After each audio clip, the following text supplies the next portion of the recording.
Should come back and forth more often. Welcome back. I hope you enjoyed the lunch and the networking opportunities that lunchtime afforded you. We will start this afternoon with a presentation by Pace University's Senior Fellow for Environmental Understanding and author of the New York Times blog, .Earth, Mr. Andrew Ruffin.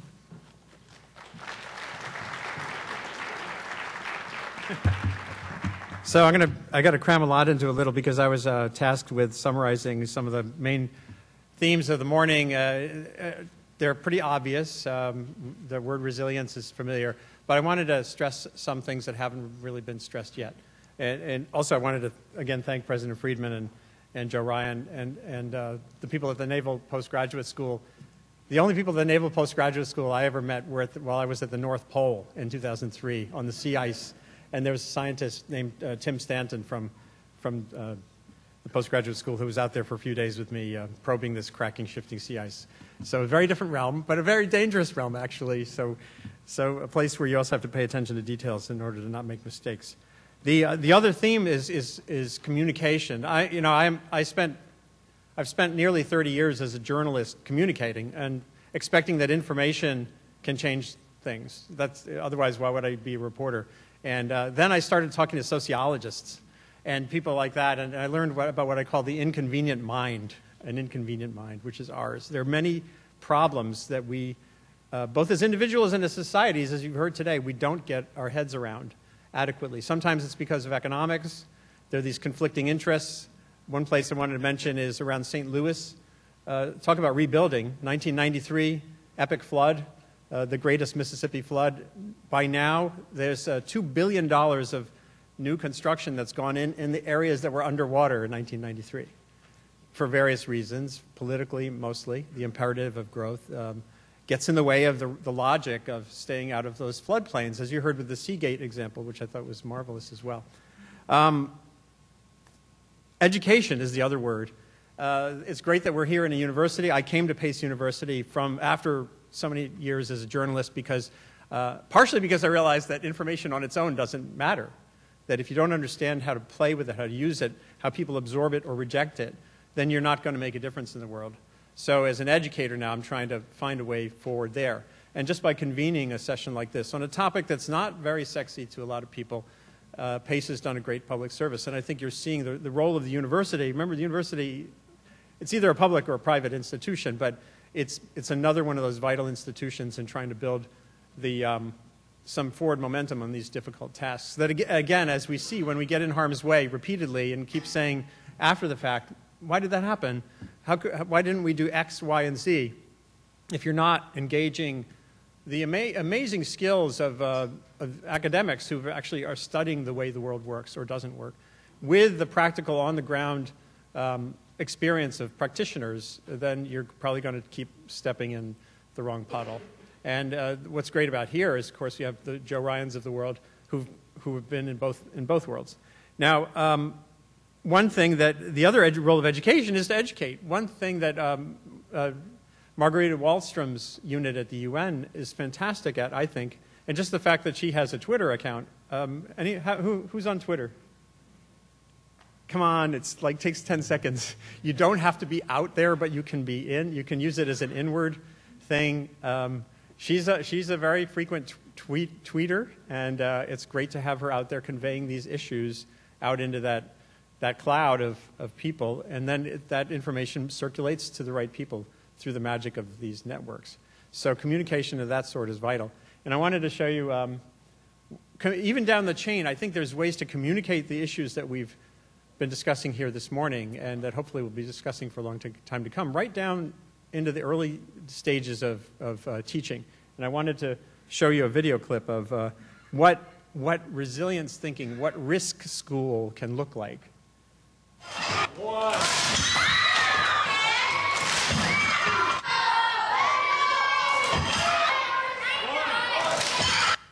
So those are kids, it was a middle school in Westchester, private school, so they actually have the flexibility to teach process. Unfortunately, most schools are so harried teaching to the test that they can't do creative things like this.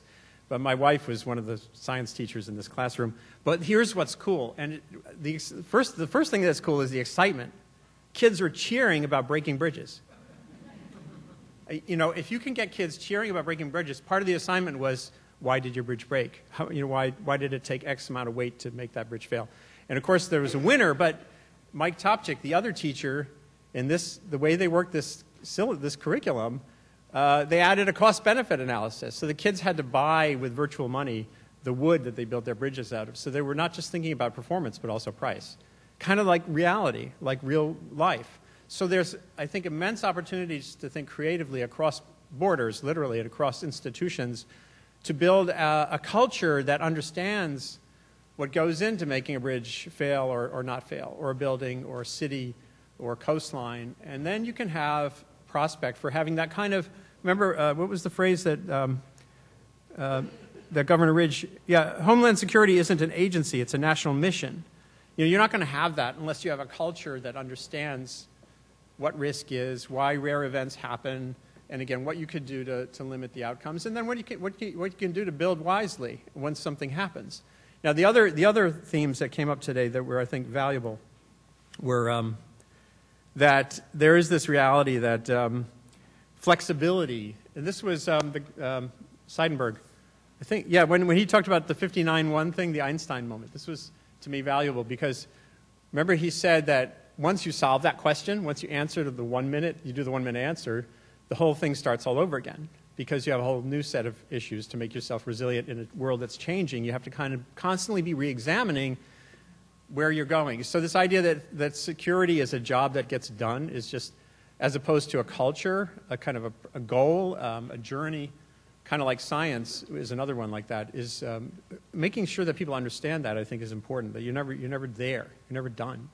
And so this learn and adjust mode, which in writing about climate change for more than 25 years, actually, I've been writing about global warming since the late 1980s, through a lot of ups and downs in climate. But there's been this shift away from the idea that we're going to have some comprehensive magical treaty or some comprehensive climate bill toward what's called an iterative process where you're learning and adjusting, you're accounting for the fact that we don't know a lot of things, even as we do know some things, and that you're always going to have to adjust your goals. So that, I think, is a valuable message today as well. Another one is that this dynamic that Governor Ridge also mentioned about how the tensions that impede essentially rational planning. Parts of New Orleans never should have been rebuilt, but the politics of New Orleans for more than 200 years, actually 300 years, has made it a city that one historian called impossible and inevitable. And you can think of other places around the world that are essentially impossible and inevitable. So finding ways to expose those counterpoints, that, you know, what is it about us that gets us into floodplains, and that what are we doing, where are the bad incentives, where can you tweak incentives to kind of shift patterns of development out of the St. Louis area floodplains or away from coastlines that you know are going to be different 100 years from now than they are now.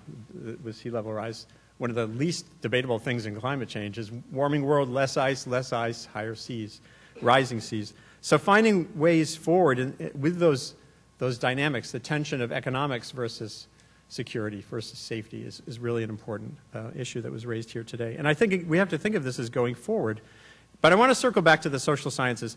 Margarita Wallstrom also mentioned, you know, how much has been learned in the last 40 years about these risks.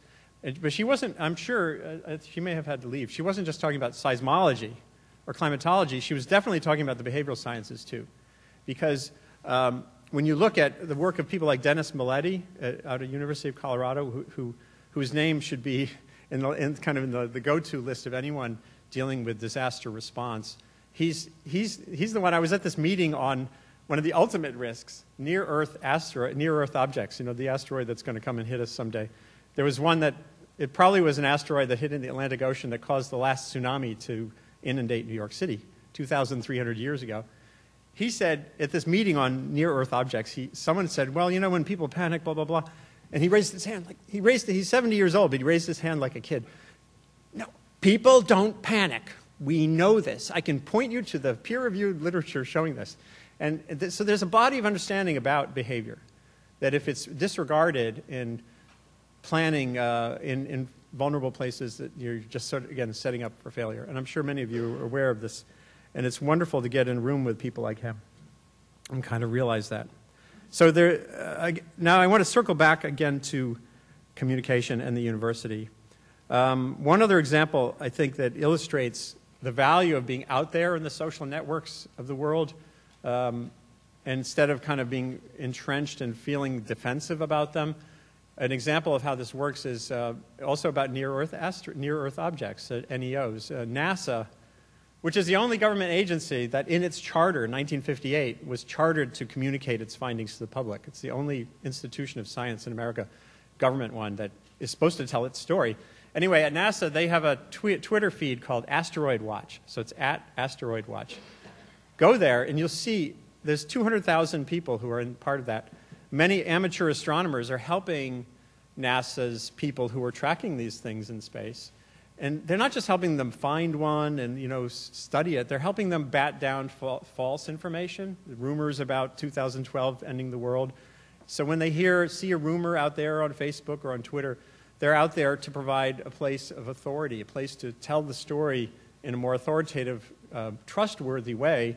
And I think that is a great model that could be applied in so many realms, especially weather-related catastrophes, many areas of contention and risk, nuclear issues that could be, where you could facilitate having the right kind of information get out at the right time through being agile and being out there and listening and using those networks. And again, the other aspect of communication I wanted to close with is the potential for getting a good idea where it needs to go in a hurry. We're in this amazing moment, especially universities working now with young students in creating unusual content, animations or whatever, to tell a story that, in a way that, remember, we're in a world still with hundreds of languages, different cultures, but a story about how to build a building. If you want to build a school in Turkey or in Vietnam or in India, and you wanted to find out a way to make it resistant to earthquakes, you don't need language to do that. So if they could cue up the last video, I'm going to tell you a little 40-second story in sound and words. This is like almost every building that's a school is built this way. And it's a very vulnerable kind of structure. It pancakes because you have that brick wall that's halfway up. In fact, I went to a junior high school in Rhode Island that looked like that. This point right here, there's a vulnerable spot. But this engineer at Purdue University found that if you did that, if you just changed the configuration of the same materials, different configuration, you end up with a safer building. And so you don't need words to tell this story. And remember, we're in the biggest build-out of buildings in the history of the world. There's more structure, more square footage of structure going to be built in the next 30 years than have been built in all of human history. So if you can get a little ahead of that with this kind of information, creatively moved around the web, from Purdue via a student, the student who did the animation happens to be my son, who's 21 and really likes After Effects software. But you know, put these elements together, you can start to really, again, have a creative, constructive conversation about how to build a more resilient global society. And I think all of those are really encouraging. There were many encouraging signals along those lines here today. And I just wanted to kind of hammer home some of the key points. So thank you. And go to .earth, my blog. I deal with this all the time. Just put the word disaster into the search box, and you'll see many examples. So thank you again.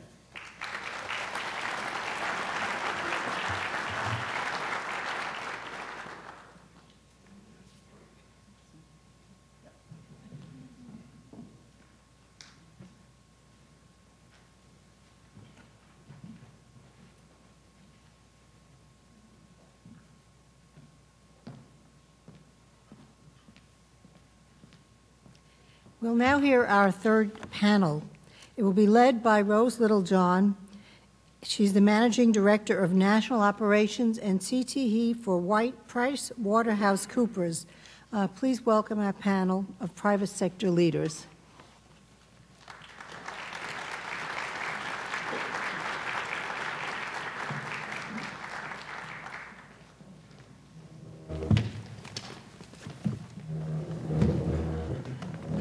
Good afternoon, everybody. And there are less people in the audience. I'm not going to take that personally. When I saw the lineup on the agenda and we were after the morning speakers and then Ridge at lunch, I was like, oh my God, we're in trouble. But the reality is, as I sat through all the discussions this morning, and then I thought about the flow of our discussion on our panel this afternoon, I thought to myself the sequence was just right, because it really set up what we do as chief security officers in our organization. The way we've kind of set up our panel discussion for this afternoon is we've focused our discussion around the critical infrastructure sectors.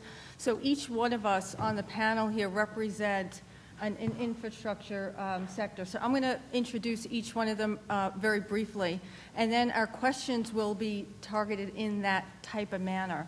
You know, we talked a lot today about, you know, the telecom impacts, the energy, the healthcare, and I think our panel today can really give you a perspective as chief security officers of what we deal with on the front lines when these types of disasters occur. So not only are we assessing the situation, we're looking at ways in which we can recover the business, but then you know, future state. How do we, as we talked about this morning around communities, it's like what's the impact to our organization and to our people, which we touched on a little. So I think this afternoon we'll provide you with some emerging practices that we've been able to incorporate into our organizations based on the learnings from the disasters that have occurred since, you know, post 9/11 was clearly for us one that we've highlighted quite a bit this morning, but there have been many others that have happened around the country as well, right?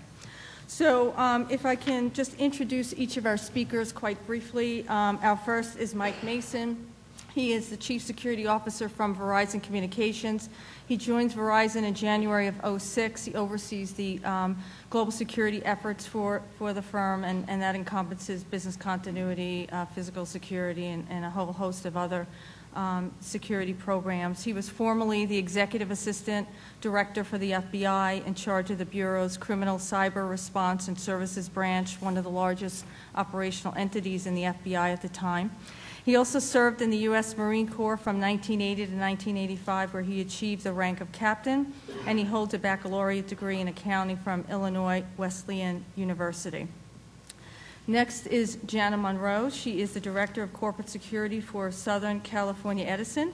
She's responsible for the organization's various different security components of their program, like background screening, incident investigations, executive protection, in addition to the emergency planning. She has over 20 years of experience in the FBI. She served as the special agent in charge of the LA and Phoenix, and also assistant director of the cyber division in the FBI. She holds a BS in criminal justice from the California State University at Long Beach. She has an MA in public administration from the University of Laverne. Next is David Commandant. He's the Vice President and Chief Security Officer for the Boeing Company. He leads the Security and Fire Protection Organization. He serves as the chair of the Department of Homeland Security's Critical Manufacturing Leadership Council. He graduated from the California State University at Long Beach with a baccalaureate degree in criminal justice, specializing in industrial security. Next is Bonnie Michelman. She's the Director of Police Security and Outside Services for the Massachusetts General Hospital. She serves as the security consultant for Partners Healthcare, which also comprises 9 hospitals. She serves as the president and chairman of the board of the International Association for Healthcare Security and Safety. She recently was appointed by Janet Napolitano to the Homeland Security Advisory Council. She serves as the president and chairman of the board of ASIS International, and she's an instructor at Northeastern University.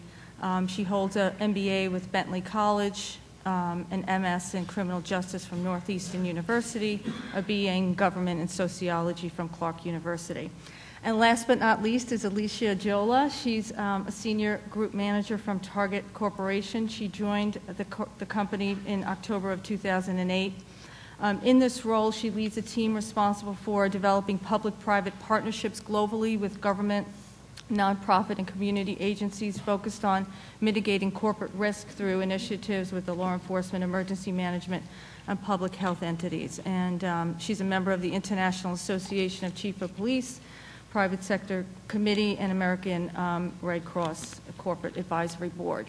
I thought it was really important to kind of just give you briefly a little bit about their backgrounds because it really sets the tone for the discussion, and hopefully you'll see that kind of all the accomplished panel that we have here speaks from wide berth of experience that they've had. So we're going to start with Mike Mason, who represents our telecom sector. And Mike, we talked quite a bit this morning about some of what we experienced post 9/11 and some of the impacts of that, and how Verizon really pulled it together and was really did an amazing job of helping us to recover from some of that. And looking forward, if we think about what changes have been made or that are being made, that the American people can feel that our vital communications links will not be totally destroyed due to a major attack, how would you respond to that? What are your thoughts? First thing I want to do is just say something about this morning's two panels.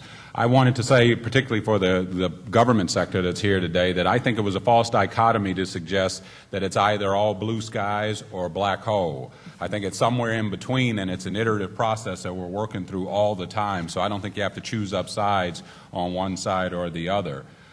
What I think Marguerite Wallstrom said this morning, that in addition to all the other things we have to do relative to resiliency, she said we have to make our people more resilient. So I think she was saying we have to mature our population.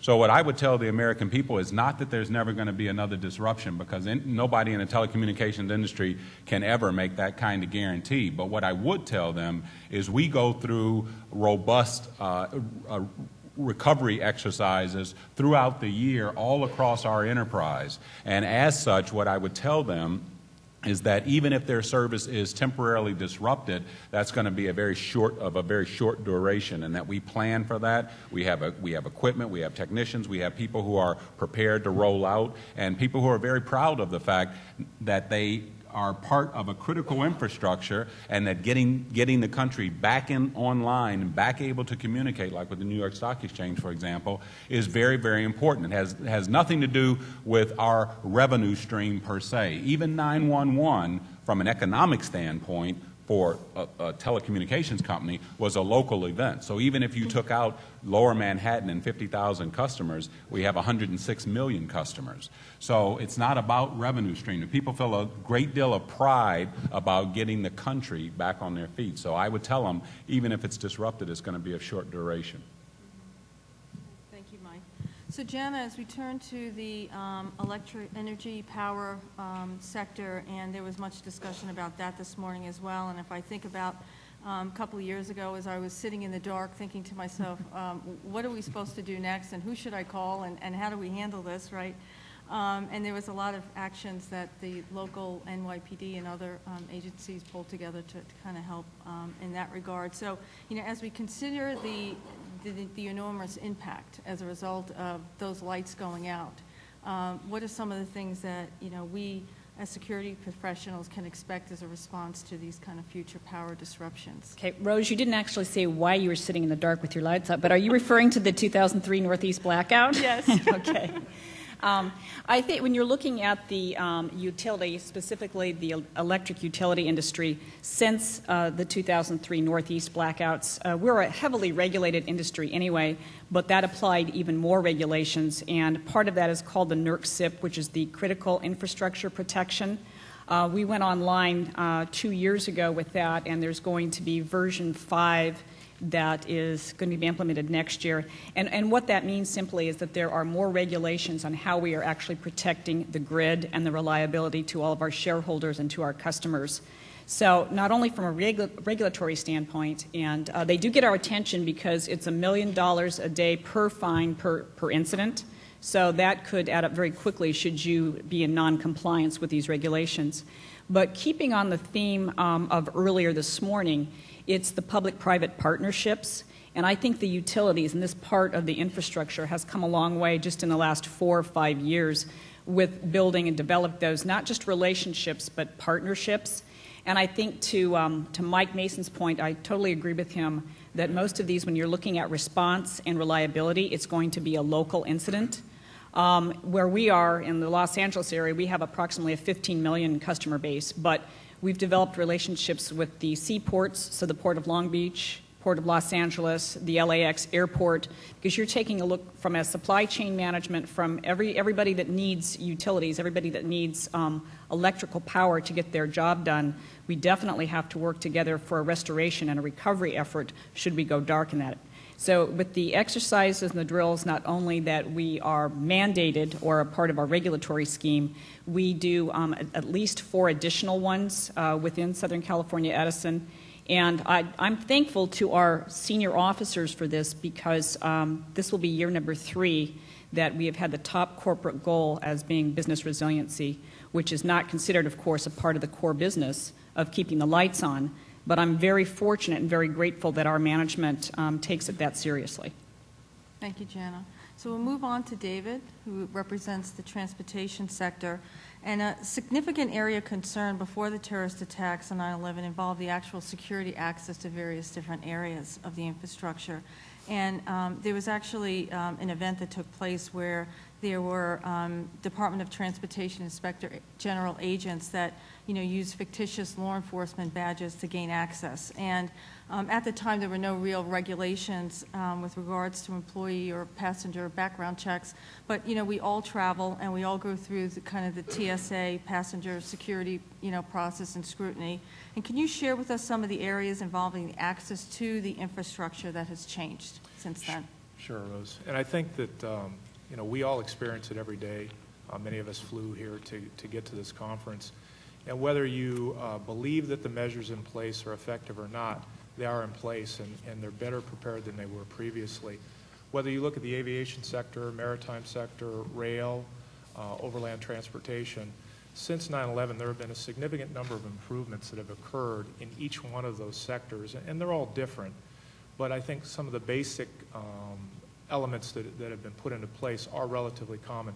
Much stronger background investigations on individuals who are going to have access to the infrastructure, to the transportation, to the general public, or who are operating these vehicles. As we learned in 9/11, and Boeing learned very specifically, it was 4 of our aircraft that were used specifically in those attacks, 757s and 767s. So we take the security of our infrastructure and our product, as do those in the rail and maritime industry, very, very seriously. So I think that's the first thing. There's been much more emphasis put on personnel security and those that are going to have access to it, and that's not something that's generally seen in the public eye. I think the other thing that has improved greatly is the reach out from the private sector, number one, amongst itself. Within the security community, and for those of you that are in the security community in this audience and my fellow panelists, there are no boundaries. We reach out to each other consistently and try to find the best practices and the best expertise regardless of where it may lie, whether it's at the Boeing Company or Southern California Edison or Verizon. I don't care. I just want to know where the best practice is so I can go get it. The challenge that we still face, I believe, in our sector is that cooperative agreement with the private sector in information sharing, and Governor Ridge mentioned it earlier. There are many in the private sector that do possess security clearances, and yet it is still very difficult, even when you have a clearance, to get information in a timely manner and use that information effectively. We live in a just-in-time society, and the transportation sector plays a big role in that. And when you take 5,000 airplanes and put them down in 2 hours and don't fly them for 3 or 4 days, or you stop rail traffic, or you stop overland truck traffic, that has a huge and immediate impact on the economy of the United States. So this sector needs to function, and needs to function consistently. And the only way we're going to do that is to keep pushing forward, to keep joining as many of the organizations as we can to partner with the private sector and share that information. Within the private sectors itself, I think we have a good level of cooperation. I think with the private sector, it has improved significantly, but we still have work to do. Thanks, David. So, Bonnie, you represent the healthcare, and many of the comments that came across in the panels, and even Tom Ridge shared with us, the changing environment of the healthcare. And as I think about what you can share with us is your perspective on the risks and the ongoing progress that has been made in the healthcare field that is not as gloomy as we have heard it to be, but that there is progress on the way, and certainly share your perspective on how you see that ongoing progress taking place. I think there is a lot of progress. The average organization is impacted by a major disaster every 4 years. The average healthcare organization is impacted every 1 to 2 years. And we know that for those organizations or FEMA sites, that those that don't do any planning, 43% won't reopen, 51% fail within 2 years, and 6% are okay. So we know the importance of planning and preparation, and I think in our arena, the regulatory environment has helped with that. For those of us who've been involved with public-private partnerships for many years, some of the challenges I think we've faced, factions, lack of trust, political issues on cooperative financing, protection of domains, lack of coordination, those are changing. Sometimes not fast enough. And I think sometimes, and I think, David, you said this, they need to change within our own sectors. I think that the types of programs we're seeing that have helped healthcare, as well as other industry sectors, are bi-directional information sharing. I know now that I get more intelligence from state, federal, and local law enforcement agencies than I ever did before. I'm credentialed to do so. I get information that helps me with what kind of extremist activities might be throughout our organization, what dignitary protection I have to worry about from someone from a foreign country, what kinds of trends we're seeing with cybersecurity or cybercrime. The fusion centers, the 43 or 42 fusion centers in this country, have made a huge difference. Many of them now allow private sector representatives to be on them, or they have an analyst assigned to every industry sector. That has been a huge help, as have regional intelligence centers, the ATACs in most states. So we're working together in very different ways, and we're able to really create that. Resources and expertise, I think the Secretary said it well, and so did some of the other panels. We have not really aggregated or thought about identifying the breadth and the depth of the expertise in the private sector, whether it be from resources of supplies, space, refrigerated trucks, information technology, scientists, whatever, to simply information and intelligence. So that needs to be shared, that needs to be put into databases that both the private and public sector can use. Emergency preparedness and joint education, I can't stress that enough. We, in Massachusetts, we're doing all kinds of joint training, whether it be on active shooter situations, whether it be on gang situations, activist situations, et cetera. And finally, evacuation and reentry protocols.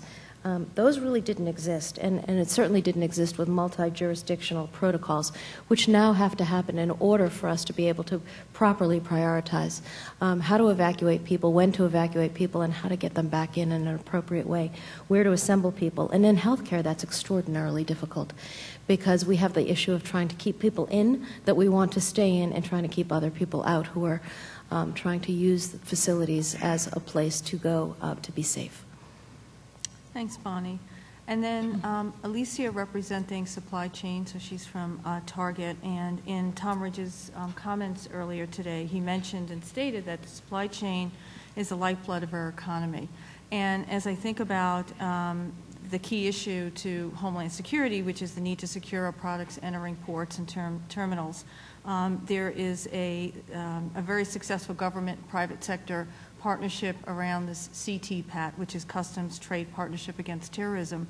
And I was wondering if you could share your experiences with that program and how that has really helped to mitigate some of the risks to Target. Absolutely. So I guess I'll start and say I think a lot of times when people think about supply chain, we immediately thought about CTPAT. Target, we have 1,700 stores across the U.S., but we're not just a retailer. We're a grocer, we're a pharmacy, we're a core part of the nation's infrastructure. And so with that, we really dug deep post 9/11 to think about what are ways that we can continue to secure our supply chain as a part of this national global trade initiative to protect our homeland. So we were one of the founding members for CTPAT, which is an initiative that allows the private sector to be actively involved. And CTPAT actually is a set of standards and guidelines that helps the private sector basically secure supply chain. Target is the second largest importer in the U.S., so obviously it was important to us and it was important to the administration. And so it allows us to have a perspective of just understanding what's happening globally, not just within our stores. The other thing I'll say, and outside of supply chain, just getting product to our stores from overseas and imports, that there is also another extremely local piece that we care about with having 1,700 stores across the U.S., and that is, the priority of really understanding and having a relationship with every single police department where we have a store. And that's important to us because we welcome thousands of guests in our stores every day. And obviously, we're always concerned about activity, suspicious activity, and things going on locally. Disasters are local for us, and so we try to manage them on a local basis. But we also try to have a global perspective. And so if supply chain is sort of our international global perspective, then on the local level, we try to coordinate with police departments as well. The other thing I'll mention, and Governor Ridge alluded to this in his comments, just the idea around public-private partnerships, which I would say have over time become second nature to us. We realize that for a company like Target, we cannot be successful without having core relationships with public safety partners. We can't do business, we can't protect our guests, we can't operate. And so initially, we really did believe it was a part of our core social responsibility. And over time, I would say that it just became a mandate in how we do business daily. And so we continue to work on that and shaping it as we work with our federal, state, and local partners. And I think we will continue to evolve our processes, but we're always looking for ways to improve that and for us to play an active role in protecting our homeland. Okay, thank you. Sure, go ahead. I just wanted to say something about supply chain. Sometimes when it's talked about like the old first telegraph line, that if you cut the line, you cut communications from the East Coast to the West Coast. I think few of us up here have one single supply chain. And for instance, when Verizon was putting Lower Manhattan back online, everything we needed to accomplish that was within 15 miles of New York City and could have been obtained a number of other places as well. When I was listening to the doctor from Morristown talk about the supplies they had, and I don't live too far from Morristown, that 750 doses wouldn't even take care of the neighborhood in Morristown. So the thing I'm wondering is, rather than relying just on a manufacturer of that dose, what other downrange relationships does he have with other hospitals? Because even something that was radioactive is not going to affect the whole of the United States. So I don't like to think of supply chain as just manufacturers, but also other entities that have a need for the same type of supplies, and that's the relationships we need to be developing as well. Rose, can I just add to that and say as well, one of the interesting things I think with disasters that have happened over the last year that we've noticed is, we get our water and the product in our stores from the same suppliers that a Walmart or a Home Depot would. So when a disaster happens, we're all in competition for resources. We try to think innovatively about what we can do, whether that's pre-positioning product in an area that, like, for instance, in the Louisiana, Mississippi area that we know is vulnerable to hurricanes or things like that. But I think Mike makes a very good point that it's not just manufacturers, it's also downstream to think about not only where are your products coming from, but when the time has come and you do need them, how can your supply chain be mobile and how can it be nimble? And how can we get access to critical infrastructure, to roads? How can we be credentialed so that not only can we get our stores open to operate, but we can also, in the interest of the public, help and support where needed. Thank you. So I'd like to bring it back to David and just continuing on the topic of today, which is around the public-private partnership. Thank you, Mike. And as we think about the role that we play within the private sector and the level of security to this kind of complex area of transportation security, what are some of the things that we can do better, and certainly as we partner with our public colleagues?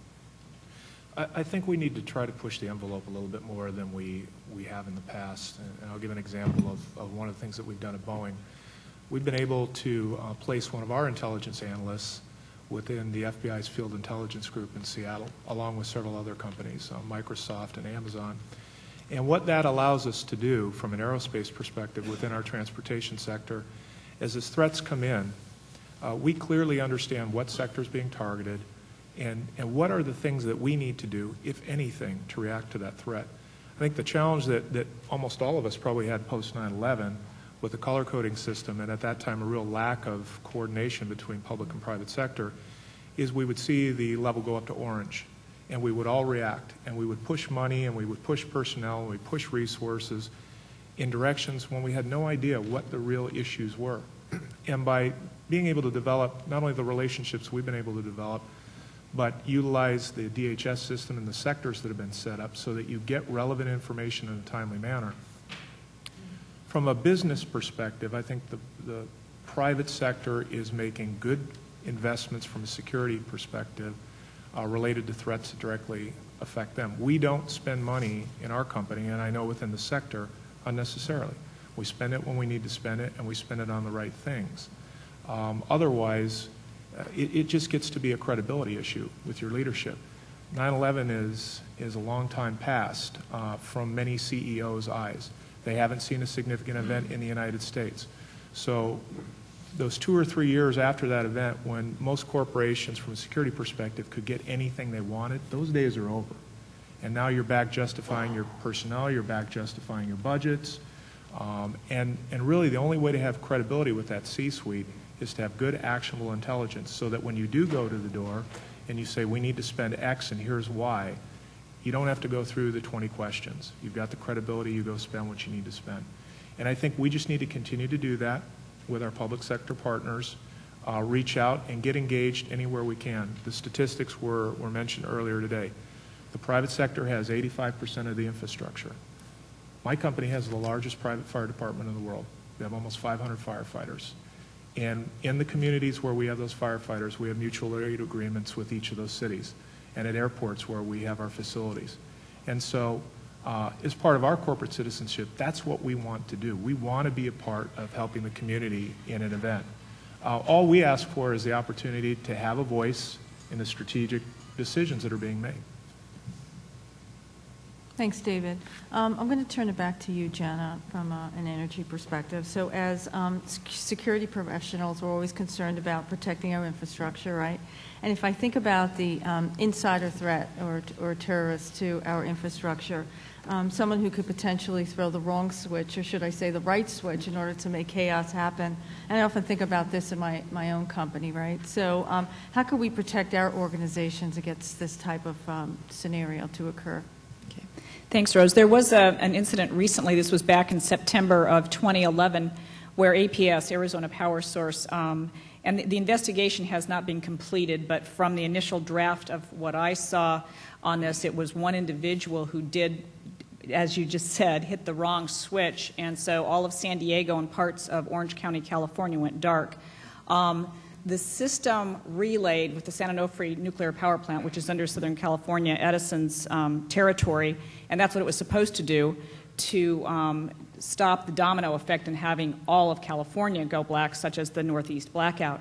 But I think in looking at that situation, which is very recent, but looking at the aftermath of 9/11 and again looking at the 2003 blackouts, many of the things that have been put into place from an internal perspective, I think Mike or Dave, you spoke about it, is some of the personnel risk assessments, some of the background checks that we within the utility industry are now doing on our personnel, which oddly enough weren't done to this scrutiny in the past.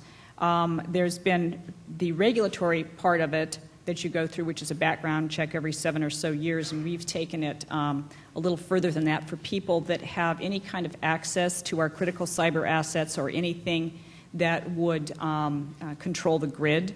They have different background checks and access, and that's very heavily scrutinized. I also think in looking at, from an HR perspective, some of the hiring practices in the past have to change. You're looking at people are going to have access to a part of the key national infrastructure, and so what is their role, why do they need access, and if so, then they're going to need to withstand the scrutiny of some background checks. I think another part of this, we're looking at behavioral indicators and a security-centric culture. And by that, I mean, there again, coming from a law enforcement and the public sector, there was a lot of security. It was a very security-centric culture. In private industry, since that's not a part of the core business, and I think to your point also, Dave, unless there has been something that's incident-driven and is on everybody's mind at the point in time, it goes back to the ROI and what are we doing as far as the core business. So if you could have an employee population that takes security seriously, that they question somebody who is maybe in your space without an identification badge, they use the badge properly without tailgating, situational awareness, adherence to the policies and the procedures and the protocols that are already in place, and then looking at just the overall effect of abiding by these things, because I think someone said it earlier today, security is not only just something within your company that's everybody's business, it's the national mission. Thanks, Jenna. Bonnie, I'd like to bring it back to you. And you touched a little bit earlier on some of the workplace active shooter type training and programs that you have within your organization. And as I think about just violence in general in the healthcare environment, how do you see the public-private sector partnership working together to create resilience in the healthcare environment? I think it's critical, and I think it's gotten better. Healthcare workers are rated by NIOSH as the second most dangerous occupation in this country. So it's just a vast amount of violence that occurs, not only in emergency departments, but in almost every part of healthcare. I do a lot of consulting, and I recently was in a hospital in the South that had a transplant physician who was cornered in a garage at 2 o'clock in the afternoon at the hospital by a transplant patient who just didn't feel that their transplant had gone as well as planned and who killed him. So this happens all over. And unlike some of my colleagues, with all due respect, we're a not-for-profit industry. So there is no money. So getting people to move from that continuum of complacency to fear is sometimes not easy, particularly when it is very difficult, as many of us know, to measure or quantify what we prevent or deter. With that, the whole definition of healthcare violence has changed significantly, and we are making strides to bring it to a new threshold so that things like bullying and stalking and domestic violence and domestic terrorism in healthcare, which can be certainly something by someone who just has an axe to grind against a particular clinician, et cetera. We have to do these things very closely with our partners. If I didn't have the support of Secret Service and the FBI and DEA and the Department of Justice and the Department of Public Health, along with state and local law enforcement every day, I don't think we could do what we do. We have 60,000 people in my organization every day. And that's just a target for terrorism, because there's people obviously from everywhere. And we are trying to harden those targets as hard as we can, but obviously no one wants to walk into a healthcare environment that feels like Fort Knox. So that's the conundrum that we deal with and the balance that we walk. Thanks, Bonnie. So as you can tell, we're really passionate about the topic, and we can continue to go on. We prepared for this, and as was talked about earlier, we too got together and wanted to make sure that we provided a dynamic session for you this afternoon that at least will give you some perspective of what we deal with in our organizations day to day. I think it's important to note, and one of the panel members mentioned our vast network and relationships that we've connected. And we all on the panel here and many of our colleagues out in the security industry belong to an organization called International Security Management Association, and I'm on the board of that. And there's just an amazing network that comes out of being connected with an organization like that. And we've developed these types of relationships with key people both in government and private sector, that helps us get what we need when something occurs. And in speed, we talked about speed earlier. In our organizations, that's what they expect of us, speed. What can you do for me yesterday? What are we doing today, right? It's not, I need 3 months to recover. It's what are you doing in the next few days to make sure we get business back up and running. So we take this topic seriously. We live this every day, and we do all we can in our profession to make sure we can stay connected to the right people in the public and private sector. I must say that we were really excited and looked forward to this panel discussion today. We don't always have an opportunity to showcase kind of what we do in our organizations as being on the front lines of this. So what we wanted to do a little bit differently with this panel, if it's okay, is to see if there are any questions in the short period of time we have left from the audience based on anything that you heard, or we could just keep going. So with that, I just want to pause. There is a mic here, and if anybody has any questions for anybody on the panel. Are you involved at all in the post-disaster recovery phase of your enterprises? Not the immediately disaster, the humanitarian response, but the rebuilding and working with local planning authorities to rebuild it? So who would like to take that? Within my organization, we are, to the extent that we're responsible for the business resiliency program within our corporation. And basically what that means is we create the tools and methodology that the businesses within our company, our commercial airplane division, our defense division, our technology division, we create the tools and infrastructure and provide that to them so that they can go out and share with us what are their business risks, what are the X number of critical processes that we have to recover within 48 hours, 7 days, 2 weeks going forward.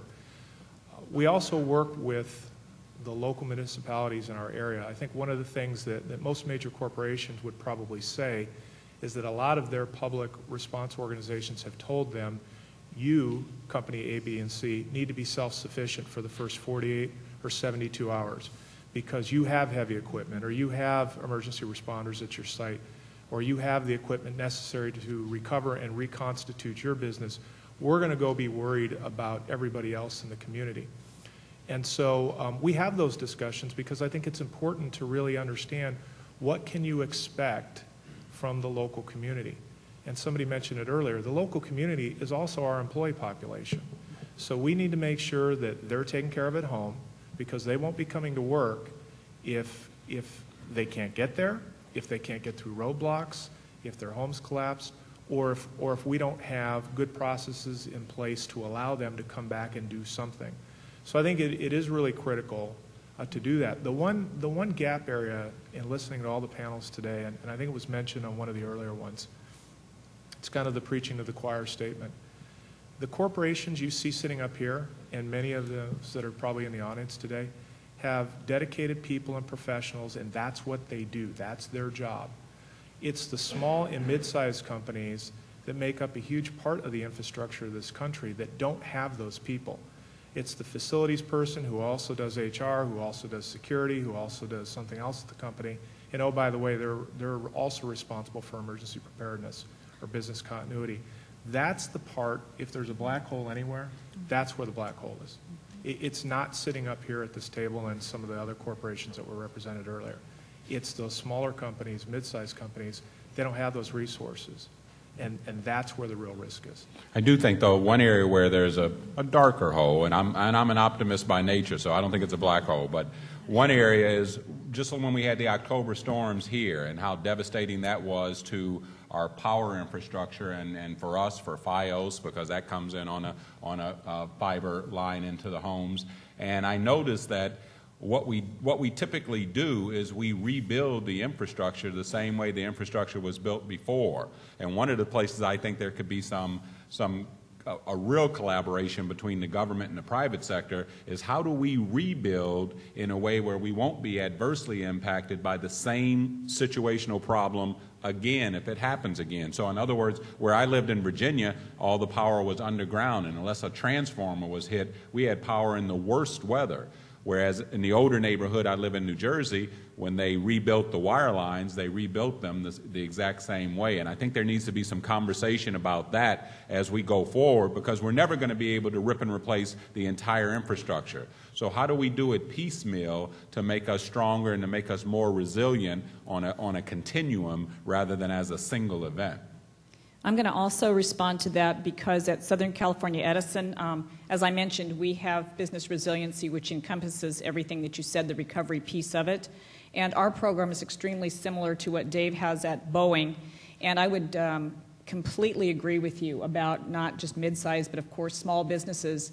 And that's one of the things for our community outreach that we are doing under the umbrella of this business resiliency program, and that is partnering with some of the smaller businesses that aren't necessarily key infrastructure, but that do obviously add to the community, and offering some of our services throughout the business resiliency.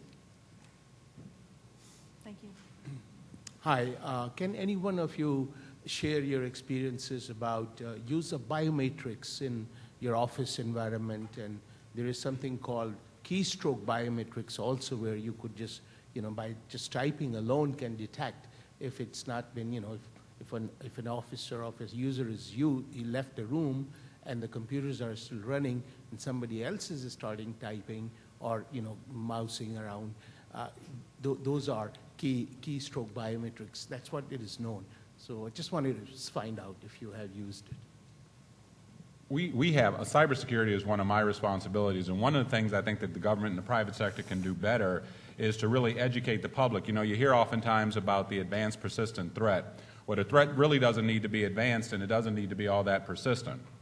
And the way I come at that is that in the last half of 2011, we had about 700 tickets that were cyber issues for some reason or another. Either somebody sending information out unencrypted or looking like Social Security numbers or whatever. Out of those 700 tickets, we had about a dozen investigations. Out of that dozen investigations, we had maybe 4 that resulted in an adversarial action. So what does that mean? That means 680-odd events were just employees trying to do their work, trying to do the right thing, but making us more vulnerable. So we use a high-risk group for all of our people who are administrators, who have the keys to the kingdom, and then we have a number of other methods that we use to detect anomalies across our network. But if somebody gets up and goes to lunch and leaves their computer on, could somebody sit there and work on their computer? They probably could unless it timed out. But we do have a number of tripwires that we use to detect when somebody is using our network inappropriately. But it's not perfect, as any protective systems rarely are. Any other questions from anybody? Okay, we have someone back here. David mentioned that Boeing was apparently quite upset that its planes were used on 9/11 by the terrorists. Did that lead to Boeing making any changes in the design of its aircraft that perhaps you could speak about, that would make them less likely to be used in such a manner in the future? So what I can tell you, and it's not just Boeing, it's Airbus also, partnered with the FAA after that event to look at all aspects of the airframe. What could be done inside the aircraft, what could be done inside the cockpit, what could be done to the physical security of those aircraft being manufactured to make them safer. And without going into detail, obviously, that work has been done by both corporations. And it continues on. And it continues on because the aircraft that you're flying on today and that you'll fly on 5 years from now and 10 years from now are exceptionally sophisticated. And they're very E-enabled. And so that's the next huge risk from an aviation perspective, is making sure that that onboard network that is controlling that aircraft in flight, that's receiving information from ground stations on maintenance that's going to be required when it lands, those types of things. We're already working on the basically the cybersecurity surrounding aircraft in flight. And Airbus is doing the same thing. So while we compete cat and dog in the marketplace, when it comes to security issues, working with the FAA, working with other government agencies that are called to respond in hijacking type events, we work very closely with them and give them the access to the aircraft during the fabrication and assembly phase so that they really understand all of the elements of that aircraft. So if there is a response need, that they're aware of it. And we're building in additional physical security measures on board the aircraft. So I think we have time for one more question, then we'll bring the panel to a close.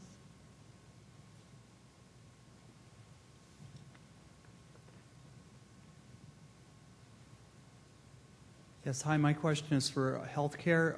Bonnie, federal hospital preparedness funding for next year looks like it's going to be directed to coalition building. Could you discuss how you see community resilience fitting into this or supporting it?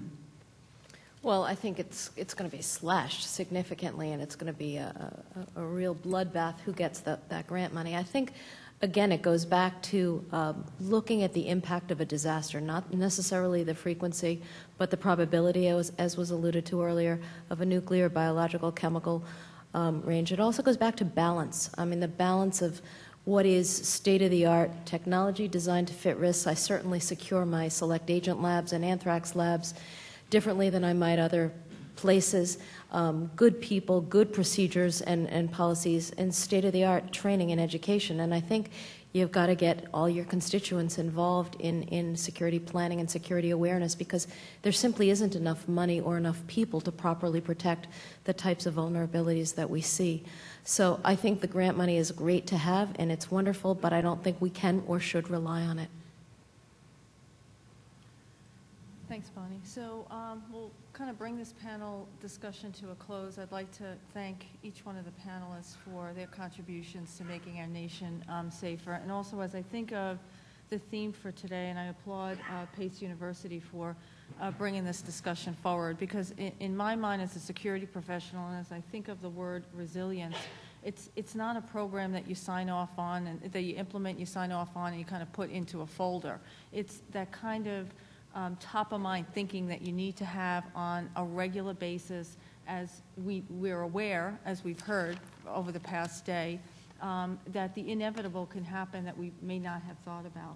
So we think about this every day in terms of what are those practices within our organizations that potentially could change as a result of the environment that we're up against. So I would just say that we've, as a constituent base, have been talking about this for years. So for us, it was another opportunity for us to have a dialogue with you on kind of where we've come, right, as a result of all of our learnings, but certainly how much opportunity we have ahead to continue to strengthen the relationships that we have with our public-private sector partnerships. And I think as I think about partnerships, it's about relationships, right? And I think it was you, Mike, who said kind of the relation, and I like the way you put that when we were in the green room, which is not so green, right? So, he talked about it starts with the relationships, and then you build those partnerships, and then when something happens, you've now opened that,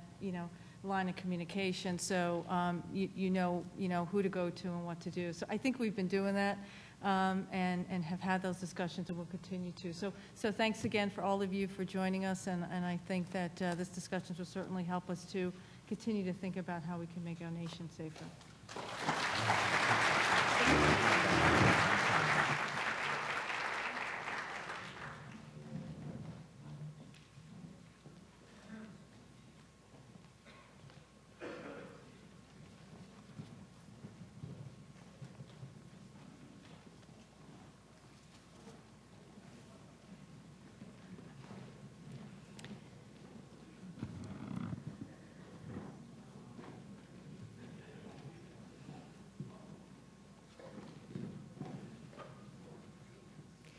At Pace University, we're committed to preparing thought leaders who can make a difference in society. This morning you heard one of our alums who is a thought leader, Ivan Seidenberg.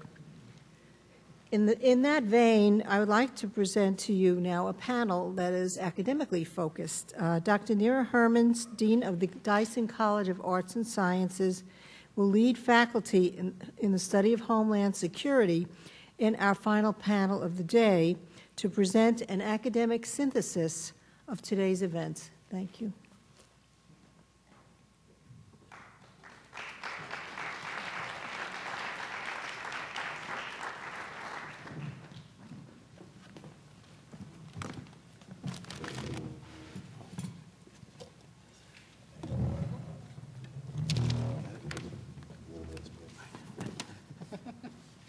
So welcome to PACE and to this wonderful summit. It's really been enlightening for me. This is an area that I've been looking over the shoulder of my colleague Joe Ryan to learn about. And today was a very interesting inside look at all of the different issues that the different constituencies are facing, and really learning what are the hot button issues for the private and public sector so that we can solve the right problems. I think very often we think we know what bothers the other side of the issue, and if we don't, we're not really answering the right questions. And I found today that some very interesting issues were raised. The other thing that I picked up from this is one of my favorite role models is Sisyphus, the guy who rolled the rock up the mountain, knowing that something would happen during the day and it would roll down, and the next morning he would have to start all over again. And when I listened to the previous panel saying that they know that every 4 years or 2 years, depending on their industry, there's going to be a major crisis, and that crisis could really have a major impact on the infrastructure, and then we have to rebuild that infrastructure.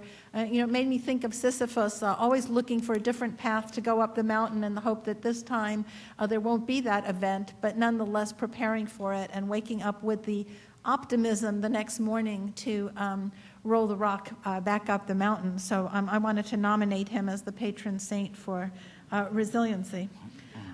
So our purpose today is to wrap up what we've learned at the summit, talk about how we see some of the key issues as a result of the discussions we've heard today, and where we should go next. For an academic institution, one of the luxuries we have is being able to step back from the urgency of a situation and really study what happened, why it happened, and make proposals for what should happen next that are based on sound evidence and a really in-depth study of what went on, and also ultimately to disseminate that information. And one of the activities that we do have going on at PACE is that each of the schools and colleges that are part of the university has nominated a faculty member to attend today and to explore the issues that are raised here from the perspective of their field. And we will be pulling all of those papers together and putting forth a volume that will memorialize the events here, in addition to whatever other activities we decide that we want to do around resilience.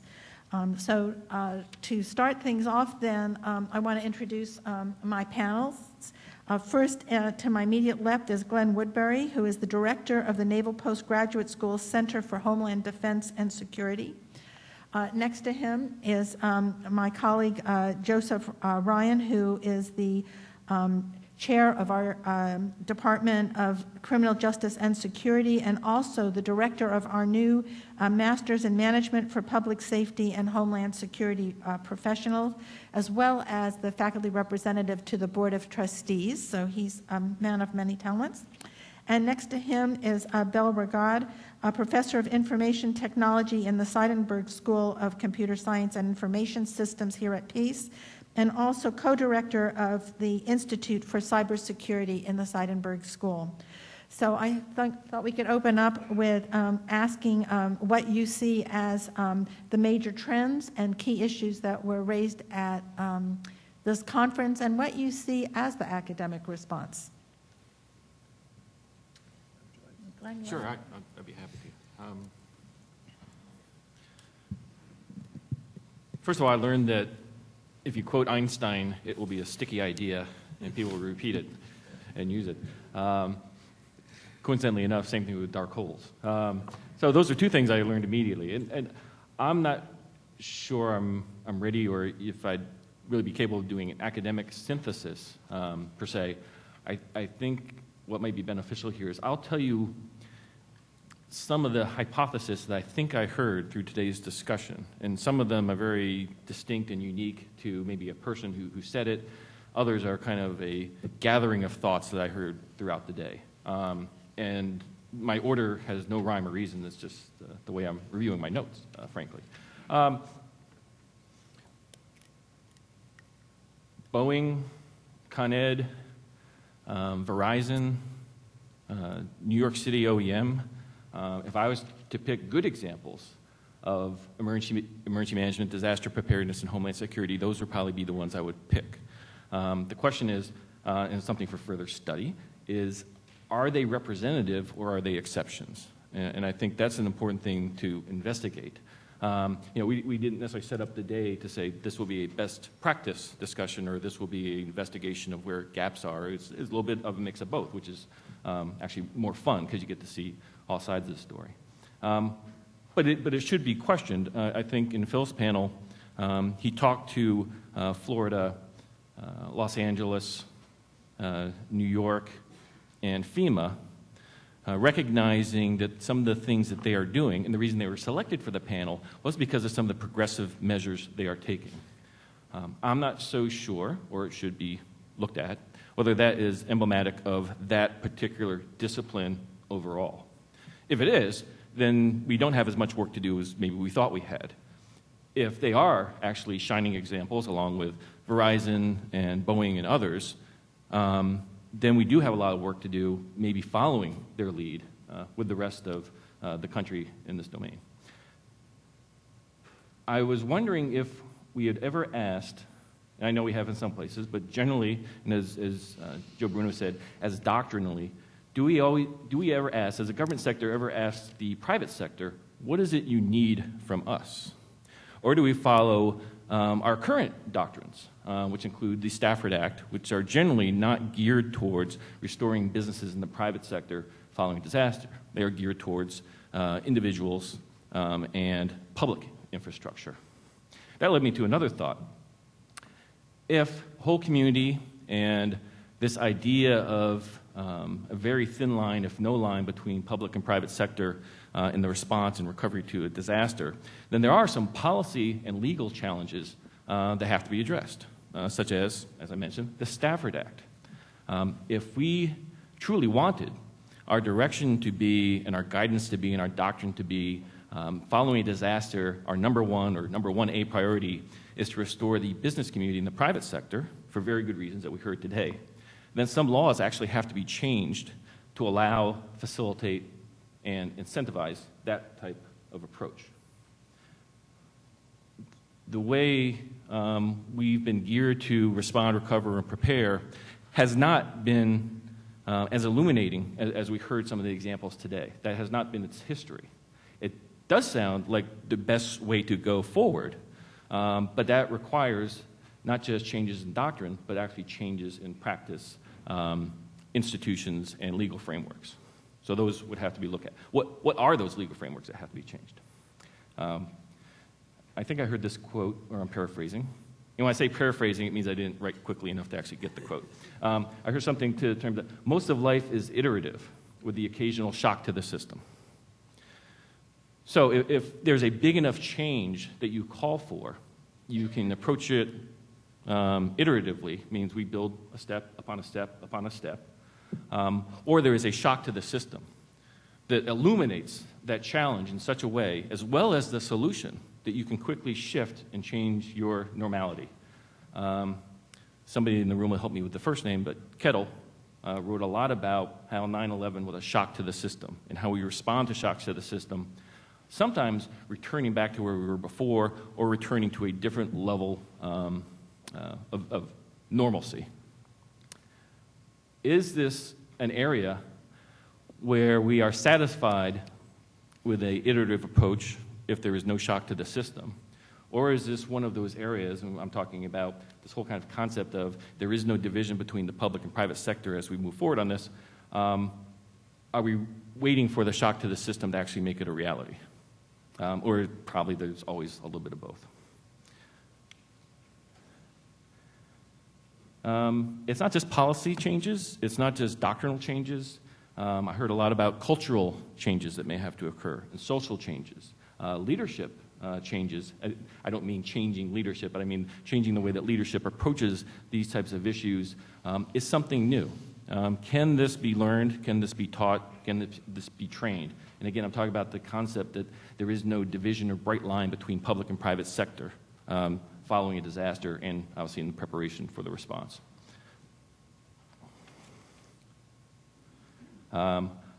This one was very interesting. I don't know if is Ivan still here. this area is ripe for federal preemption. Wow, that is great. That was an interesting line that deserves some follow-up. Okay, well, we'll get to a Q&A. Maybe you can. But that phrase and the way we use those languages make people pay attention, and I think in a good way. Those types of dramatic, kind of game-changing ideas, I think is what we're trying to talk about here. And that way, if we do follow an iterative process towards change and advancement, those iterations can be even larger when you offer big ideas to be argued and debated and discussed about. I'll try one more.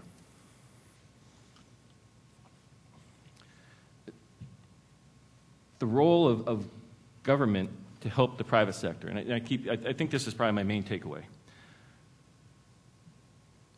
I've spent maybe 2 decades, maybe a little more, in the emergency management realm, maybe 1 decade overlapping with that in the Homeland Security realm. And the telescope we've used to look at how we prepare, how we respond, how we recover from catastrophic events has been pretty clear. It's been a lens that looks at government as the premier responsible entity to get normalcy or near normalcy back. What I hear today and what I've probably looked at and maybe discovered over the last few years is that has been a historical, not necessarily an exceptional way to actually restore communities to where you want them to be. And when I say communities, I mean as large as possible. States, regions, countries following catastrophes. And that the private sector's role is not just important, it's really the only thing we're trying to do. Government comes in our traditional mode and does whatever we can to facilitate, and I heard this word, and help prioritize what the private sector should be doing. Maybe there's a whole different telescope or lens we should be looking through now in light of this discussion. And that's the role of government to have as its #1 priority the restoration of the private sector from the smallest to the largest.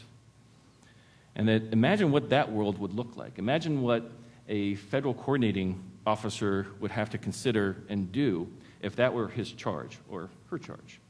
And then it will always be the safety and security of individual citizens and their families. But what if the next critical phase of the response and then the long-term recovery was the private sector, private businesses from small to bottom? So I'll close with this example. So I was in the EOC, I think it was some winter storm that put out a lot of power. And we were getting calls from private sector businesses looking for generators so that they could reopen their stores or their gas stations or whatever. Interesting discussion with the lawyers. You cannot use government equipment or funds and provide that to the private sector because you are showing favoritism, and those that don't get it will sue us. Wow. So what is our response to them? Well, they're the private sector. They can go out and buy those things. So think about that mindset. And again, this was maybe 15 years ago. Imagine applying that mindset today, post 9/11, post Katrina, post Fukushima. You would get laughed out of the EOC, or you would get fired from your job if you even tried to proffer that response. So the world has changed, and I think a lot of discussion that we're talking to today is more along the lines of, I will find a way to get that generator to that gas station because it's the right thing to do. Lawyers, laws, legislatures make it possible for me to do it, if not, actually incentivize and make it my mission to do it. So again, it's not just the doctrinal, it's not just the operational, there is a strategic, policy, and legal framework that has to be modified to fall in this new way of thinking as well. So, thank you. Sure. What is the academic perspective? Let me go back to Glenn this morning with Einstein. The academic perspective is the 59 minutes. We get here 59 minutes to talk about all the questions involved on how to respond, and Ivan has to respond within the 1 minute. The genesis of this conference comes from my looking at the national security strategy that came out in 2010. And I see Phil Palin here. He pointed out to me, oh, look at this great strategy, resilience through public-private partnerships. And it's one paragraph long. And I'm saying, wow, this is magic. We're going to achieve resilience by setting up public-private partnerships. And I just became flabbergasted over, wow, there's got to be more than just saying we're going to have public-private partnerships, because the reality is the nature of a public-private partnership. You have on the private side, you have these mega corporations like Verizon, Target, Boeing, and then you can go all the way down to the mom and pop stores. So is that the private sector we're talking about? Then on the government side, you have all the federal government bureaucracies. And when we were planning for this conference about a year or 2 years ago, we felt we had one little question. If we asked Ivan Seidenberg to come sit up here, who is a government official that is equal to him? Is it the director of the FBI? Or is it the deputy director of the FBI? Or is it some field officer from the FBI? We didn't have any of these answers to these questions. So it became a lot more complex. But it also immediately threw me back into my other world when I was with the New York City Police Department. We faced the same dilemma once before. Mid-1980s, crime was rising in New York. 1991, it peaked. And at the time, my boss, the commissioner there, was Lee Brown. And we had 2,200 homicides. And everyone was criticizing the New York City Police Department. And he was really fast at throwing the ball back and saying, stop blaming the police. It's not our fault. It's everyone's job. It's everyone's duty to be involved, from the local citizens to the government agencies, the other government agencies, to the schools. And I had the opportunity to start that effort for the New York City Police Department, and it was really a major challenge. So when I hear, oh, let's do public-private partnerships, that I'm remembering, well, that was not that simple. We really had to try and figure out what these things are. The way it unfolded, the last panel just a few moments ago with the private sector representatives, we structured it. We didn't put on what we call the best practices, because we didn't want to say, well, Pace University says that's the best practice out there. What we wanted to say, these are emerging ideas on how you can begin to build the public-private partnerships. And I think you heard some good answers from that.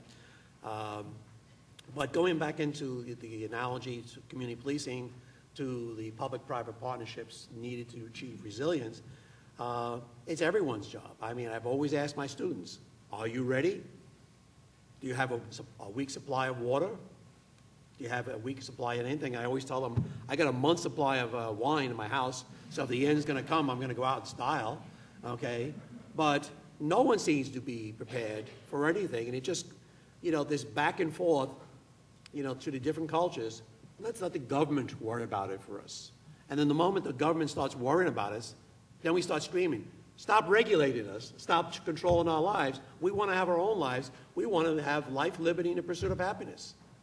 So we go back to Civics 101 again, and we're saying, okay, there's something different here. This is a lot more complicated than just saying to develop these public-private partnerships. I was really happy, and I'm not sure if any of my colleagues from public administration are here, but part of that, and I know Megan French is one of our former students, there is a course on budgeting and financial planning. To hear Phil comment this morning that he have heard from the public sector side so many times ROI, return on investment, and the private sector side never mentioned that. Well, I think that really is how we get good government. We begin to educate the next generation of leaders to know about these things. There are these things out there, the return on investment, and even if you're not the corporate head of Verizon or Target or whatever it is, you do have that kind of responsibility. We had some preliminary meetings prior to this one, and Mike was there. I know Rose Littlejohn was there. And one of the things, going back to the academic perspective, and I told this to Glenn, he wanted to know how would I know this day was successful. And my definition of success is that we would have more questions at the end of the day than we had answers. And when I left that initial meeting with PricewaterhouseCoopers, with Mike and Rose, Littlejohn, that's all we had. We had questions. And, you know, one of the things is, well, we want information sharing. Okay. What information do you want to share? Does it, the FBI want to open up its door? Who said it a few seconds ago? NASA has this mandate that they must give out all its information. That's a great idea. But do we really want the FBI to release all the information and just go to the website and find out, you know, what Joe Ryan's doing for the rest of his life? We don't so I need think, that. I'm sorry, Joe. So that's what I hear. I see this whole discussion as an unfolding. As my dean mentioned a few moments ago, we have 6 different faculty. We have 6 schools at Pace. We have law, nursing, computers, arts and sciences, business, and education. And we're going to produce papers from each one of those sectors. And it's going to begin the dialogue of that this is a complex subject matter. And I will leave it at that at this moment. Thank you. Of course, I'm a professor, so I really have I have never had the opportunity to work in the real world, certainly. But I learned a great deal today. Every moment of the day, I was learning what's happening, and I have some comments on that. Concerning the information sharing and public and private sector cooperation, all of that, it used to be like 20 years ago, 15 years ago, it used to be the DoD initiating projects, and at the same time, DOC is initiating the same project, and they work independently, and then they deliver the same project in 2 different versions to the NIAP, and the NIAP generates requests for comments, and within a year or 2, we have something that we can work with, and we can implement and really sell to the nation. You know, I don't know what's happening to that, but I thought that is a very safe way of cooperating without having to divulge all the information confidential to you. So everybody works his or her own way without with protecting their own confidential information. When we come up with a joint project that might be worthwhile to validate in the real world and also test. We have many examples. Actually, we have the example of the Common Criteria Standard, the ISO 15408. There's the protection profiles. We have now many of them, public. We have a lot of taxonomy in cybersecurity. I don't know what happened to all of that. I don't know, probably with the Homeland Security coming on board, things have changed. Or I have several other 3 comments. I heard that nobody mentioned standard, and I think I heard the Governor Tom Ridge saying we don't know standard, we don't have standard. Actually, we have many of them. We really have many of them, and we have them for some time. Many of them actually are built in the States, and others on friendly country like UK, Israel, and New Zealand and Australia. So it's the same friends, you know. And we had standards concerning security planning. Actually, we have guidelines in NIST.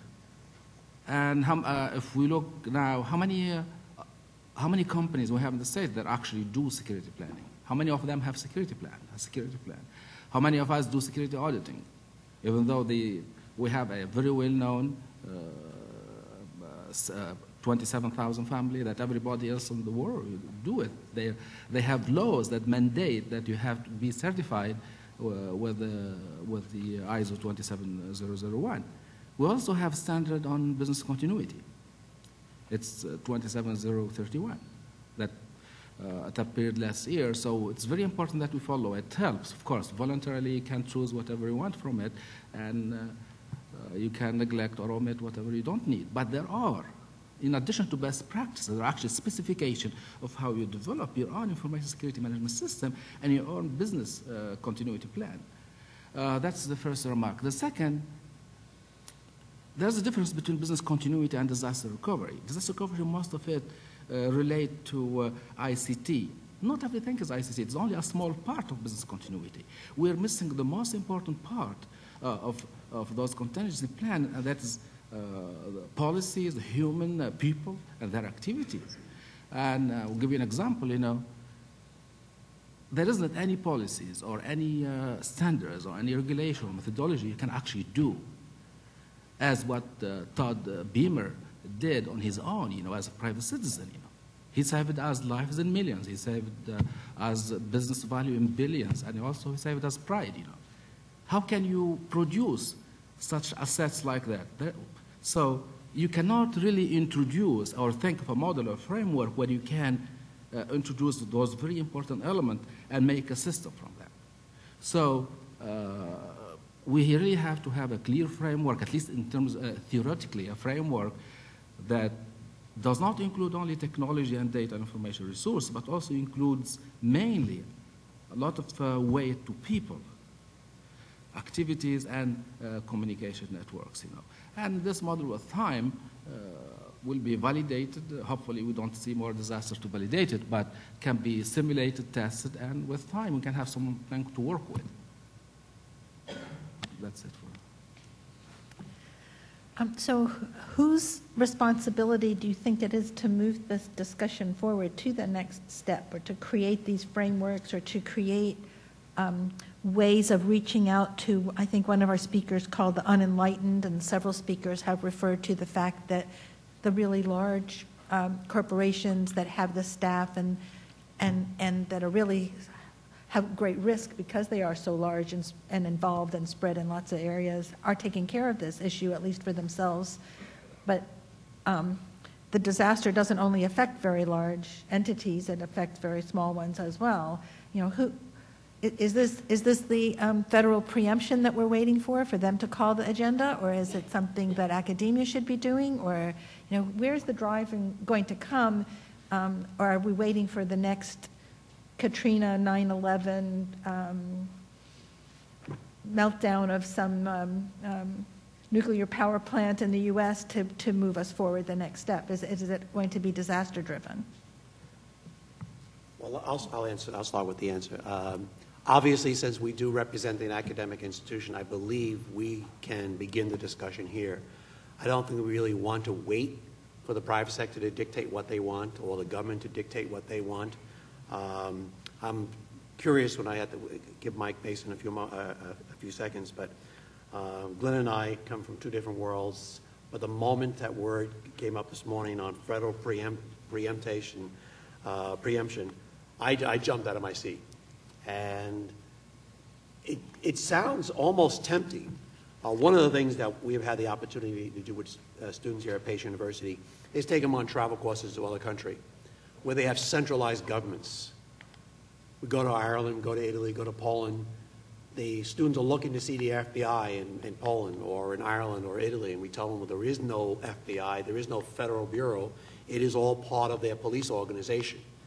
And what confounds this country here is, I always use the example, and I know some colleagues up here from Westchester County, New York City has 8 million people, and it has one police department.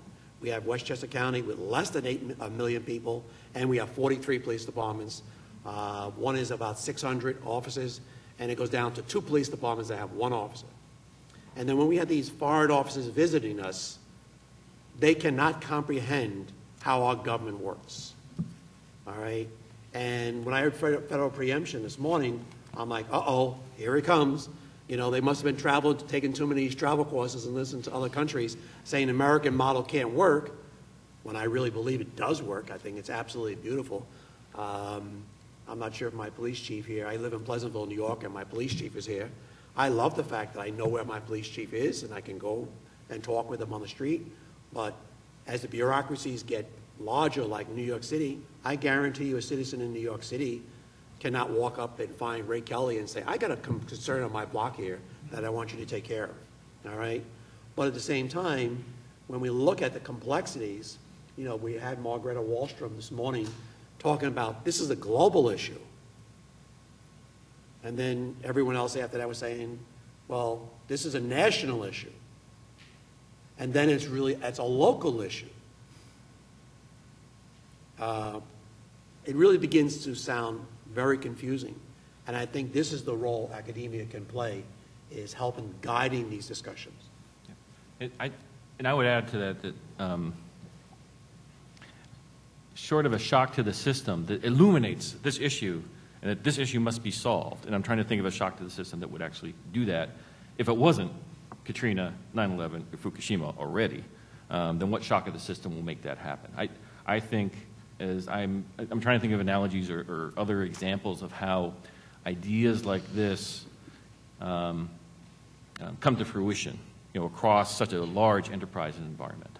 I think the way it will probably occur, and this is just my guess, by the way, most people disagree with me on pretty much everything I say, so feel free, is that somebody's going to listen to Jim Featherstone and how he created a nonprofit organization to advance his public-private interactions and relationships.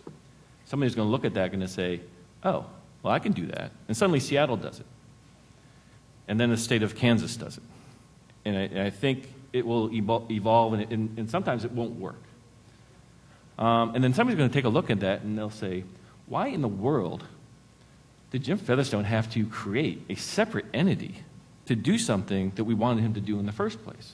Well, because there's laws and there are codes, and as the LA Times and these people will find out, and I'll get in trouble. Well, maybe somebody should write a law, code, or ordinance that will protect him so he doesn't have to go through an extra step to get to where we want to be.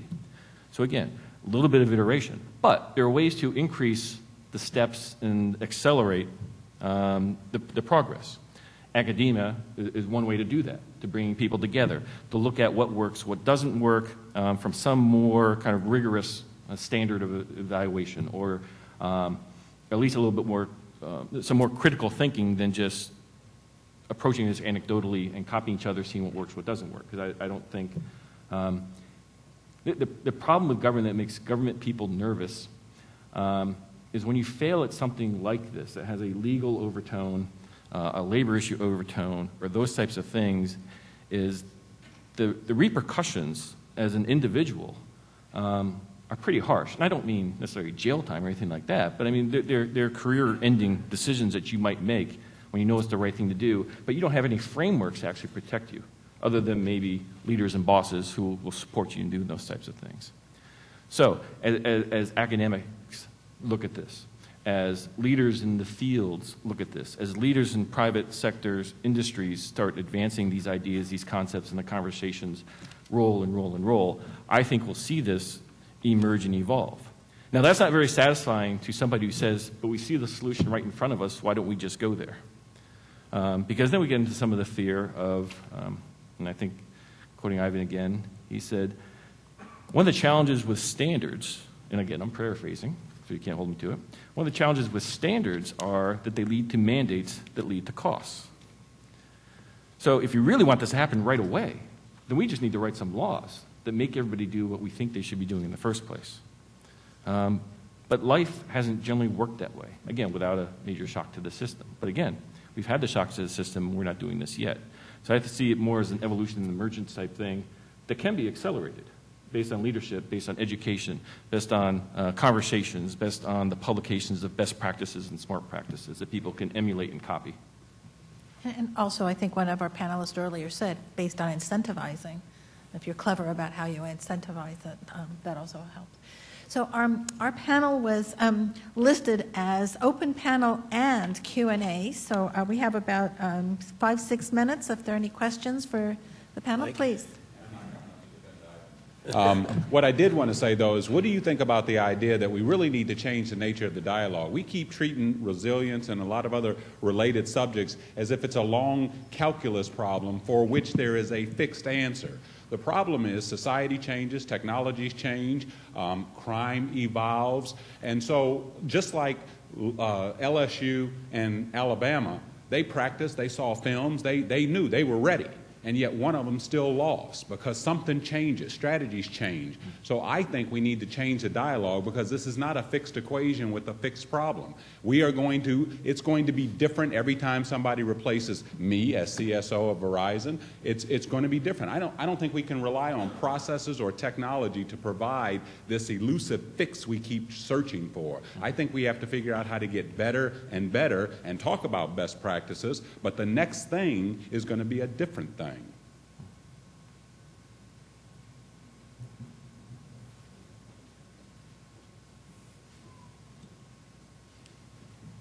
I'll be taking no questions from this moment. Oh, hi, Jim. I saw Glenn cringe when I came up. So. What I would ask, and I think this is more of an ask than a question, is that academia continue to raise the questions, continue to challenge the process through forums like this and other similar forums, because I think those of us, whether it's on the public side or the private side, who are involved in the day-to-day execution of doing what we do, we don't necessarily take the time to raise our heads up out of the dust to look at what the issues really are and how to work through those processes. And I think what academia has done, certainly in case of the city of LA and some of our colleagues around the country, has brought us to the table and been the neutral broker to cause the discussions between the private side and the public side. So, like I said, it's not so much a question as it is an ask that academia continue to do that, because, you know, you guys essentially don't have a dog in the operational fight. So, and your perspective is a very welcomed and honored perspective. So I would ask that academia continue to keep the questions on the floor. Thank you.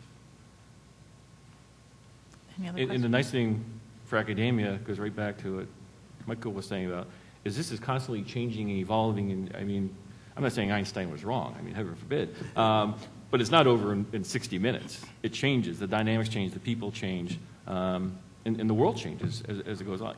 Part of this, too, is looking at, somebody else talked about this, how economic security, and I think that's one of the things we're talking about here, how that intersects and is so related to all the other securities, is that you can't separate them. You can't say, well, this is my Homeland Security box. Keep your economic box over there. The world just doesn't work that way, no matter how hard we try to make it work that way.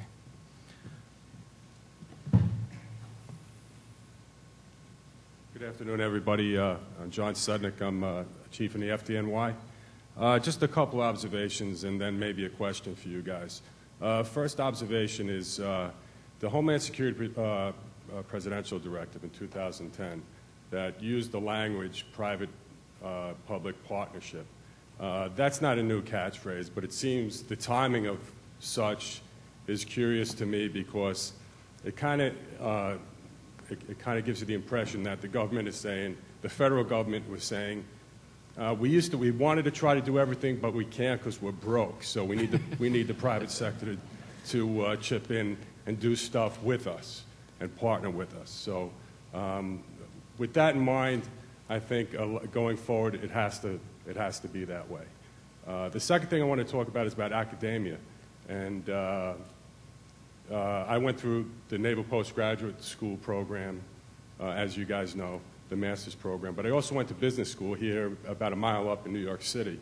And one of the panelists this morning, I believe it was from Verizon, or this afternoon, was talking about the social responsibility of corporations. Now, I know in academia, we try to gear ourselves towards, in the Naval Postgraduate School in particular, the public side. Do you guys know what the business schools, your Harvards, your Yales, NYU, all these business schools that are around here? Because I don't remember ever taking a course in corporate security and public-private partnerships and stuff like that. Do you think we need to make inroads in those types of business schools in order to get them on board into these public-private partnerships as well? I'm not an expert in how curriculums and programs get developed, but my guess is there has to be a demand out there to create that, which means there have to be jobs. I mean, you guys, people in this room, especially from PACE, know how academic programs evolve or don't evolve. Anybody want to help? Well, I mean, I think there's always, especially in academia, a tension between the traditional ways of doing things and the traditional way of looking at the world and adapting to all of the new knowledge that is coming across. And, we keep people in school for 16 years if they get a bachelor's degree, and knowledge is not diminishing, it's just being added to, and a lot of it is builds on earlier knowledge. So, one of the tensions we face is if we add more stuff to the curriculum, what do we take out? But nonetheless, we have evolved the curriculum because new areas have come into being, new ways of looking at things have come into being. And one of the things we've done at PACE, well, two things we've done. One is that Joe started the program in management for, I never get the names right, but for public safety and homeland security professionals, which is supposed to give people in these areas some of the management knowledge that they need, and based, I guess what you should really be talking about it more in a public administration perspective on what needs to be done. So we're adding new degree programs that do address some of these areas. But in addition to that, at PACE, the Dean of the Business School and I have talked a lot about joint programs that we can offer and minors that we can offer to majors in other fields so that you can broaden a graduate's perspective on the world and not have these, you never cross the street if you're on the arts and sciences side and talk to someone in business or vice versa, but to really point out something that I think every speaker today has mentioned, which is implicitly how interdisciplinary the world has become and how many fields of knowledge you really have to understand in order to even begin to speak intelligently about the issues that we're facing because of what Glenn just said, that these are not separate boxes, but they really are tied together. And so I think that we are evolving in academia as well to handle these problems and then to build that into our educational system as well.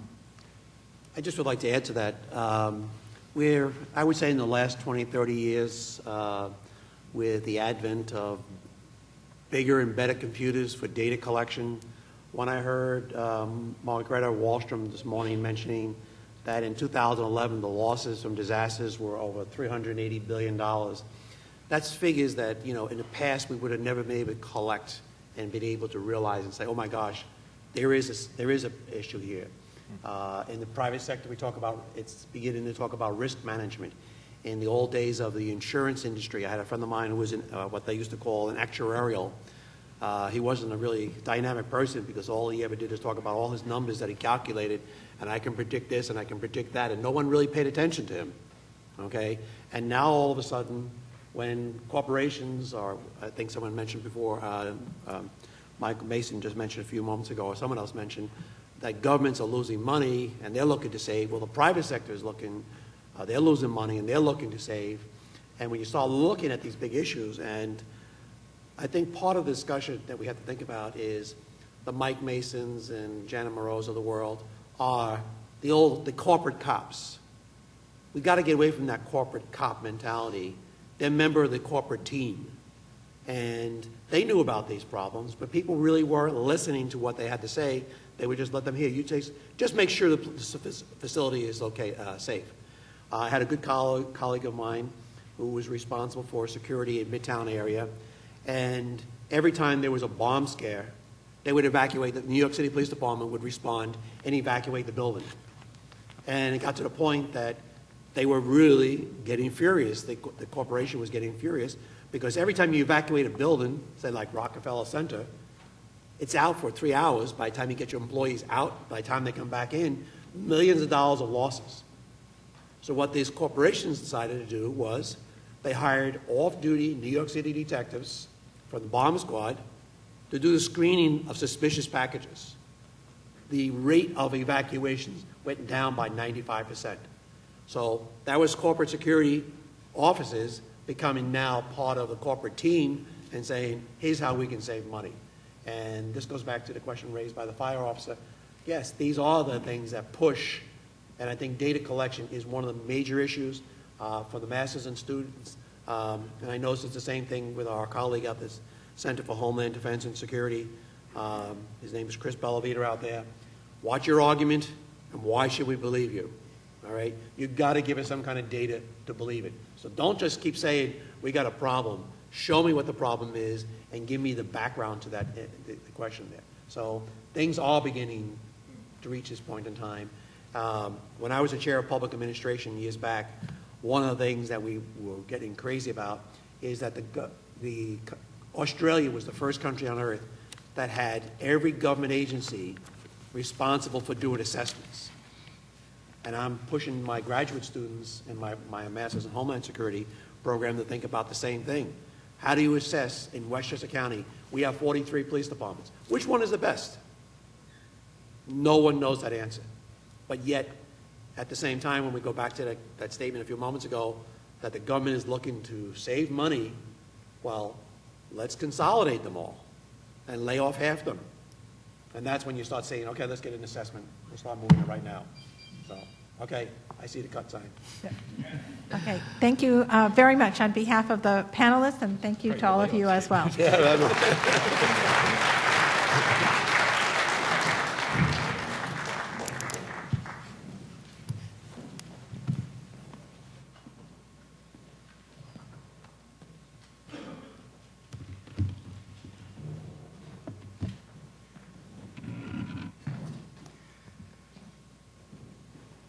Someone once described in conclusion as the sweetest words in the English language.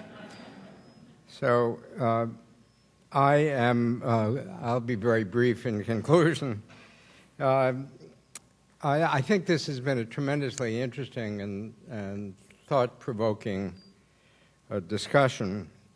I can tell you that PACE intends to remain an academic thought leader in helping to sort out the complex strands involved in developing the critical questions about the shape of public-private partnerships in this area. It's a major national priority, and one in which I think the Academy has a significant role to play. We very much hope the Center for Homeland Defense and Security will join us in that process. We plan to organize a series of smaller industry-oriented discussions between public and private actors. And we hope that out of that and out of the academic papers that are associated with it will emerge the design of broad options for the structure of partnerships, not a plan. It was Clausewitz, I think, who said that no military plan survives the first contact with the enemy. So planning for emergencies is both fruitless and absolutely necessary. It's fruitless because the facts always change, and it's absolutely necessary because if you don't go through a planning process, you haven't thought through the essential elements that you're going to have to deal with when the event occurs. Our very deep thanks to everyone who participated in this program and to all of you in the audience who stayed with us. I hope you found it an interesting experience, and I look forward to continuing this discussion with you. Thank you very much.